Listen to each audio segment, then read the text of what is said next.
Hi everyone. Today I'm going to show you how to make a mini macrame wall hanging seen here.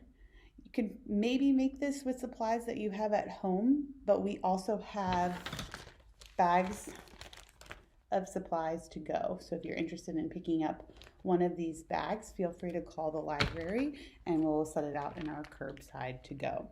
So let's get started.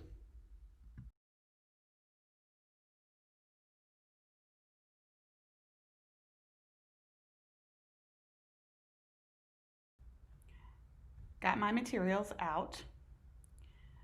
I'm going to start by taking one of the lengths of twine, and you can use string or rope or jute.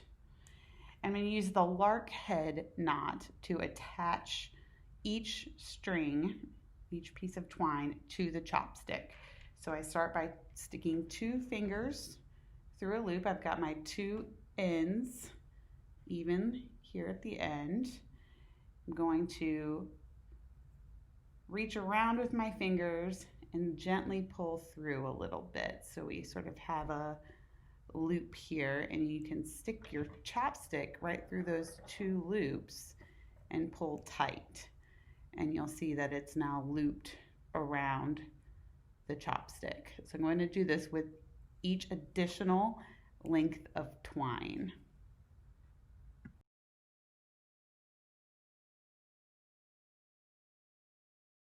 Okay, I've got my 8 lengths of twine on my chopstick here.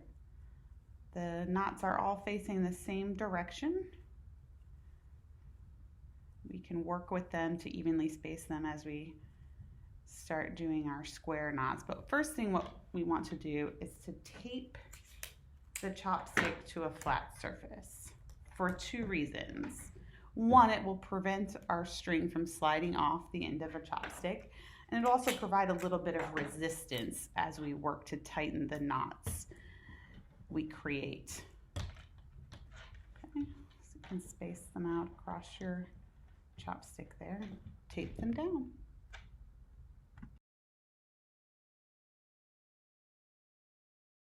Now with this step, you can get really creative. At the end of the video, I've got a screenshot of some macrame knots that you can use, or you can also just Google macrame knots to see additional tutorials or additional knots. But this is the sort of creative part or piece of this project, is determining where you want to place your knots, how many knots you want to have. For this sample, I've got square knots. I used just square knots and then added beads sort of at random here. So I've got a few beads. I'm going to show you how to do a square knot and add beads if you want to use the square knot for your macrame. So I'm going to start by taking 4 lengths, right? So using 2 pieces of twine. So I've got 4 different pieces here.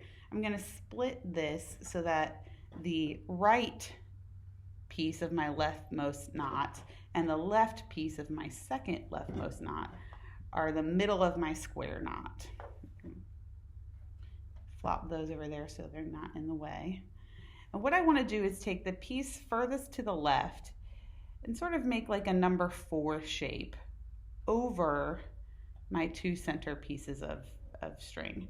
I want to take this right one and I want to loop it over the tail of the left, under, and then through this sort of hole of my triangle shape here, like this. And again, at the end of this video, there's some images of different knots. So you can slow this down, you can pause to look, or you can advance to the end of the video and look at the sample square knots if you'd like some additional help. So then we're gonna pull it up and kind of gently pull it. We don't wanna tighten it completely because there's a second piece to the square knot here. We're gonna take the tail of our string on the right,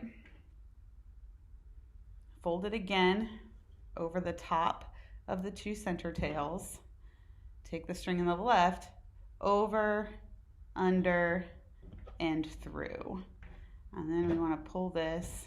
Now we want to pull it nice and tight. So we have a square knot there.